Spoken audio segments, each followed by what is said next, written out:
अरे sir, sir आप यहाँ?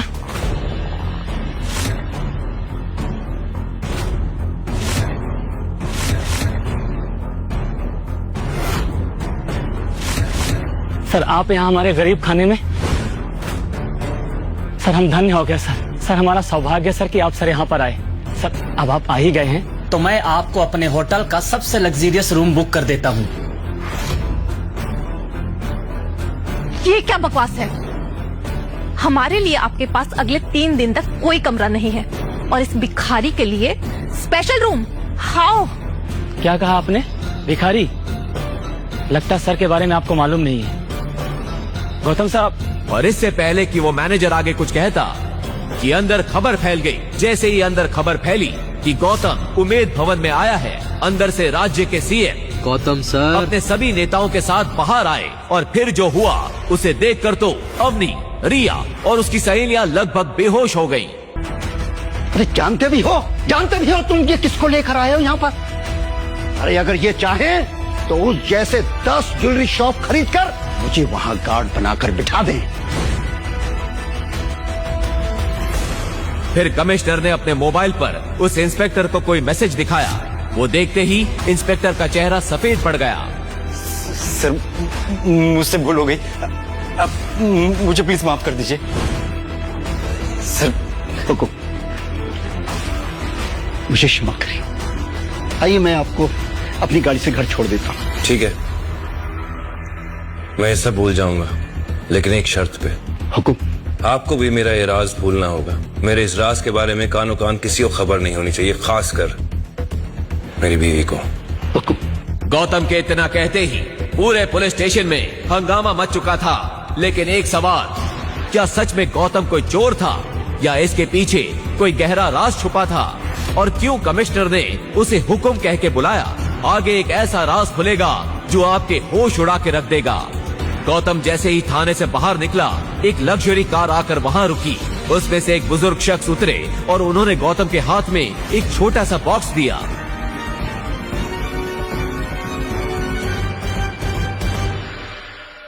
गौतम जल्दी जल्दी अवनी की दादी साथ गायत्री देवी के बर्थडे वेन्यू पर पहुंचा। अवनी ने उसे देखा तो चौंक पड़ी।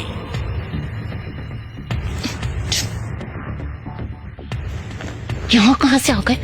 चोर कहीं के। किसने छुड़ाया तुम्हें थाने से? वहीं पड़े पड़े सड़ जाते ना तो अच्छा होता। मैंने कोई चोरी नहीं की अवनी।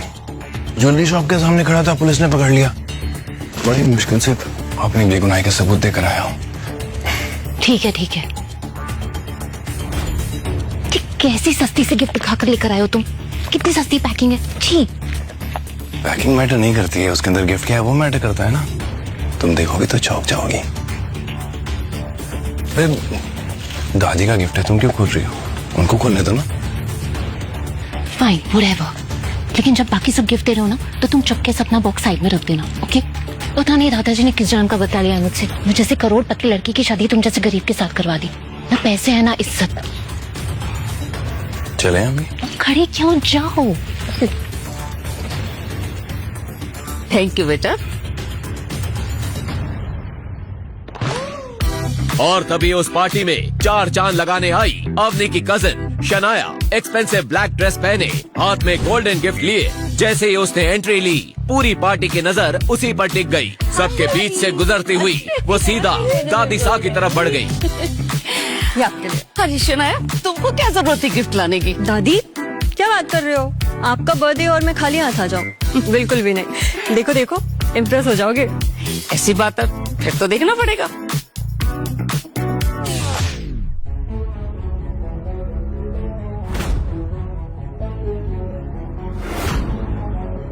डायमंड पेंडेंट, इतना चमकीला हीरा अपने 75 साल की उम्र में तो मैंने पहली बार देखा है। शनाया बेटी, तुम तो इस घर की बेटियों से बिल्कुल अलग हो। समझदार और स्मार्ट। बहुत खूबसूरत है, बहुत अच्छा है। ऐसा बोलकर गायत्री देवी ने अवनी की तरफ देखा और अवनी ने शर्म के मारे अपना सिर झुका लिया। ये डायमंड पेंडेंट तो काफी महंगा होगा, है ना श्रेया? हाँ, पूरे 1.5 करोड़ का है। लगता है तुम्हें किसी ने उल्लू बनाया है। 5 लाख का पेंडेंट 1.5 करोड़ में बेच दिया। कुछ भी, और वैसे भी जो लोग खुद की जेब में 500 रुपए का नोट लेकर घूमते हैं ना, वो किसी और को लाखों करोड़ों का ज्ञान नहीं दिया करते। तू इस पार्टी को खराब करने आया। खुद तो निठल्ला है और डायमंड का दाम गलत बता के मेरी पोती को सबके सामने जलील करता है। लारिसा, मुझ पे भरोसा नहीं है तो मिस्टर पारेख से पूछ लीजिए। वो तो राजस्थान के सबसे बड़े डायमंड मर्चेंट है ना। मिस्टर पारेख,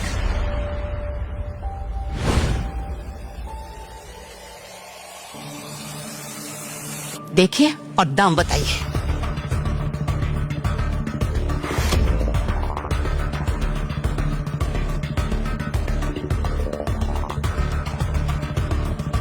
किसी ने नकली डायमंड को असली डायमंड की तरह तराशने की कोशिश की है। मेरी बरसों की पारखी नजर धोखा नहीं खा सकती। किसी ने सनाया जी को ठग लिया है। अब किसी ने सनाया जी को ठगा है या फिर वो खुद बड़ा चढ़ा के इसके पैसे बता रही हैं, ये तो शनाया जी ही जाने। सनाया जी, अब आप बताएंगे कि मैं बताऊं? अरे मिस्टर पारेख, मैं ही बता देता हूं।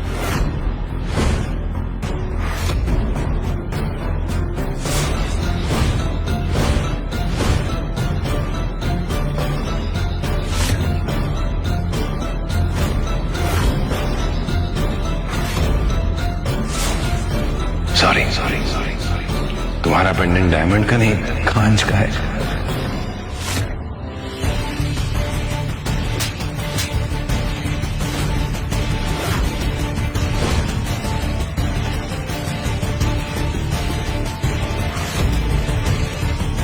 तेरी इतनी औकात कि मेरी पोती के लिए बोले? तो क्या गिफ्ट लेके आया डिठल्ले, वो बताओ।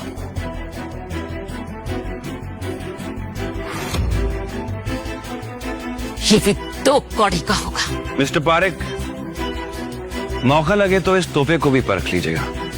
आज से, बल्कि अभी से, मैं इस अग्रवाल खानदान से सारे नाते तोड़ता हूं। लारिसा, थप्पड़ नहीं मारना चाहिए था। जिस कुत्ते को आपने 2 साल तक पाला वो आज ये घर छोड़ के जा रहा है। लेकिन एक दिन आएगा कि आप खुद अपने घुटनों के बल बैठ के माफी मांगेंगे, तब बात करेंगे। अपने कहे इन शब्दों के गुरूर में गौतम पार्टी से चला गया। उसके इस तेवर से पार्टी में आए मेहमानों का मनोरंजन तो हुआ ही था, लगे हाथ अवनी की बेइज्जती भी हो गई थी। गौतम, लेकिन गायत्री देवी को पहली बार गौतम की बातों में एक रॉयल अंदाज दिखा था।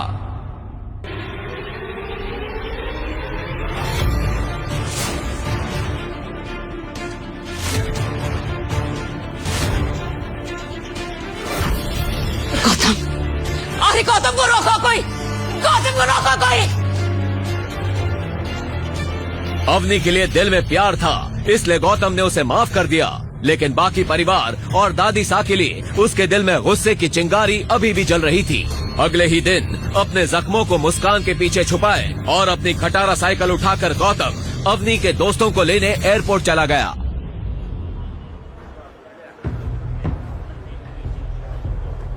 प्लेन लैंड करे 20 मिनट हो चुके थे। अवनी के 2 दोस्त एयरपोर्ट पर गौतम का वेट कर रहे थे। यार रिया, क्या हुआ तेरे उस फ्रेंड के पति का? देखना अभी तक आया नहीं। आई नो, आता ही होगा। यू नो मेरी फ्रेंड है ना अपनी, वो बहुत अमीर है। 12 to 15 तो उसके पास कार्स है। चूज ही नहीं कर पा रही होगी कि आज कौन सी लेके जाए। तभी वहाँ खुद अवनी कैब से आ पहुंची। Hi, how are you? Good, and I'm so sorry I'm late. Gautam, एक minute, I'll just call him. Hello Gautam, कहाँ हो तुम? तुम्हें यहाँ मुझसे पहले होना था ना? बस अपनी में आई गया। और क्या हुआ?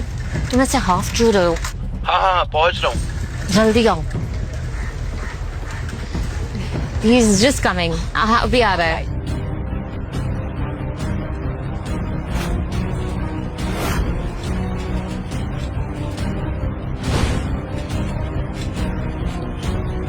सॉरी, थोड़ा लेट हो गया। गौतम को देख रिया को तो यकीन ही नहीं हो रहा था कि कोई इंसान साइकिल पर किसी को लेने एयरपोर्ट कैसे आ सकता है। और अवनी तो शर्म से पानी पानी हो रही थी। छी अवनी, तेरा ये भिखारी पति अभी तक भिख मंगा है। हमें एयरपोर्ट पे लेने अपनी खटारा साइकिल पे आ गया। छी, ये अवनी का पति है।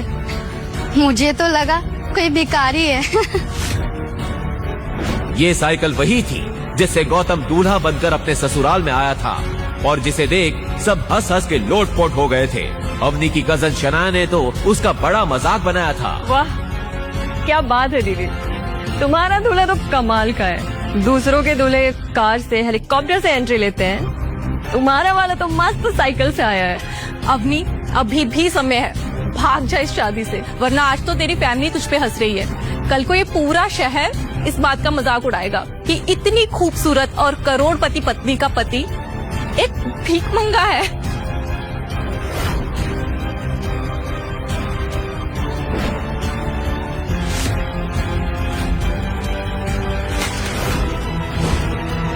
तुमने क्या कसम खा रखी है गौतम कि सबके सामने मेरी नाक कटाओगे?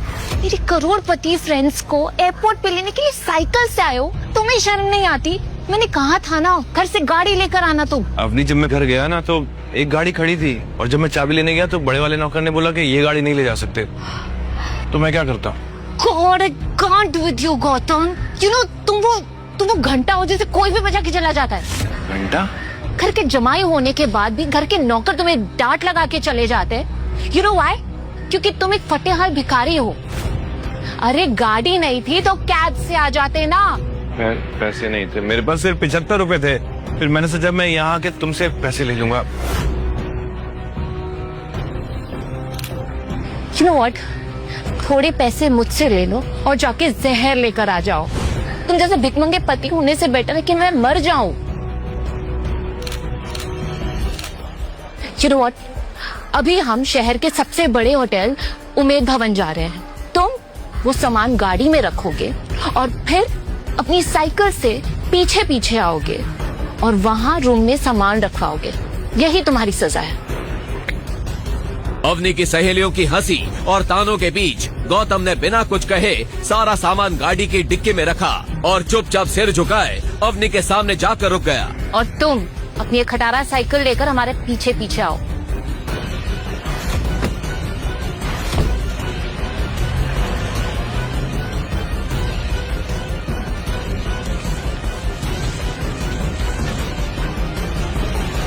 अवनी की फ्रेंड रिया और उसकी फ्रेंड्स उस होटल के रिसेप्शन पर पहुंचे। उसे देख होटल का मैनेजर पूरे अदब के साथ बोला, खम्बा खड़ी मैडम, बताइए मैं आपके लिए क्या सेवा कर सकता हूँ? मुझे आपके होटल में एक कमरा चाहिए आज के दिन। 1 minute madam. I am sorry madam, दरअसल खुद सीएम साहब अपनी पार्टी के लोगों के साथ यहाँ पर रुके हुए हैं, तो हमारे पास कोई भी रूम खाली नहीं है। क्या?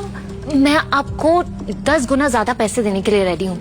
आप प्लीज एक कमरा अरेंज करके दीजिए। सिर्फ आज नहीं, अगले 3 दिनों तक हमारे पास कोई भी रूम खाली नहीं है, क्योंकि सीएम साहब अगले 3 दिनों तक यहाँ पर रुके हुए हैं।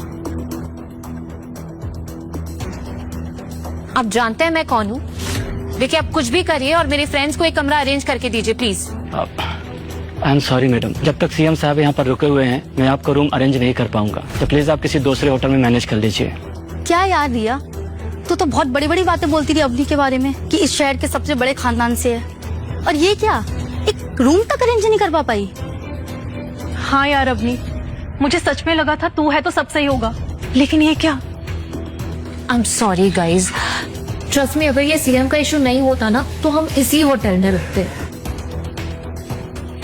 पास में एक डेन है। वेल इस होटल जैसा तो नहीं है पर वो भी काफी अच्छा है। Let's go there please. Let's go. वो कुछ कदम आगे चले ही थे कि गौतम वहां आ पहुंचा। सॉरी, वो देर हो गई, सॉरी, बहुत लंबी चढ़ान आ गई थी। तुम लोग अभी तक चेक इन नहीं किया? क्या हुआ, सब ठीक तो है ना? सब ठीक कैसे होगा? मेरे दिन की शुरुआत तुम्हारी शक्ल देखकर जो होती है। जब से तुम आए हो ना कुछ सही नहीं है। काश तुम्हारी जगह इस मैनेजर से शादी कर ली होती तो आज कुछ जुगाड़ हो जाता। अरे सर आप यहाँ?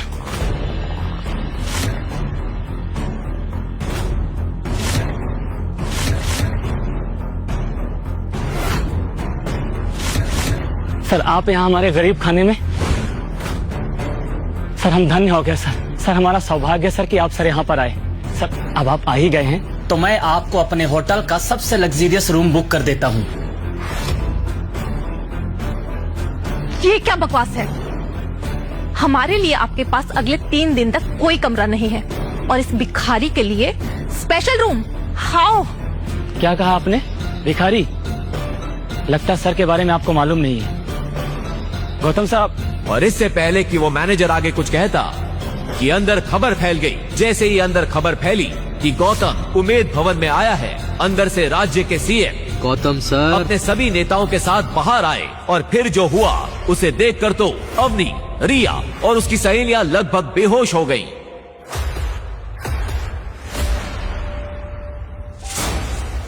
गौतम सर कैसे हैं सर आप? सर तो आखिरकार आपसे मुलाकात हो गई। सब सच कह रहे थे।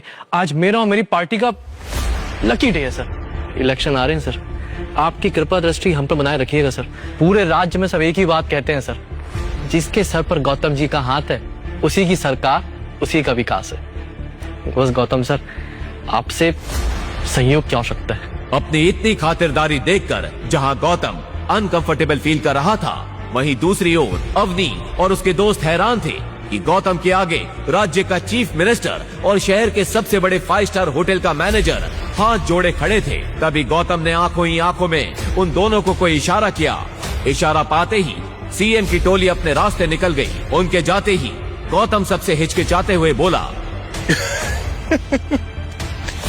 क्या चल रहा है इस होटल में? पता नहीं लोग मुझे कौन सा गौतम समझ रहे हैं। तभी तो मैं ये सोचूं कि गौतम जैसे भिखमंगे के साथ सीएम सर हाथ क्यों मिला रहे थे। जमाई जी, जमाई जी, जमाई जी। और तभी वहां भागती हुई अवनी की दादी गायत्री आ पहुंची। उनके हाथ में अब तक गौतम का दिया हुआ गिफ्ट था। जमाई जी हमें माफ कर दीजिए, हमसे बहुत बड़ी भूल हो गई। हमारे घर में हीरा था और हमने उसकी कदर नहीं की। जब तुम्हारा तोहफा देखा तब मुझे समझ में आया कि हम कितने बड़े बेवकूफ थे। तुम्हारा तोहफा तो करोड़ों रुपयों के हीरे जवाहरात से भी ऊपर है। हमसे बहुत बड़ी भूल हो गई, हमें माफ कर दो। जवाई जी हमें माफ कर दो।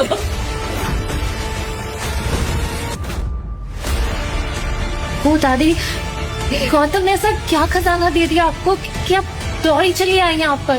दिखाओ जरा, 1 मिनट। जब अवनी और उसके दोस्तों ने वो तोहफा खोला तो सबकी हवाएं उड़ गईं। आखिर ऐसा क्या गिफ्ट दिया था गौतम ने? क्या सच में गौतम कोई बड़ा आदमी है? अगर है तो वो कौन है? कोई माफिया, पॉलिटिशियन, बिजनेसमैन या कहीं का किंग? लेकिन अगर वो इतना अमीर और पावरफुल है तो ऐसे गरीबों और लीचड़ों वाली लाइफ क्यों जी रहा था? यहाँ पर बस इतना ही। आगे की कहानी जानने के लिए नीचे दिए गए लिंक से डाउनलोड करें पॉकेट FM ऐप।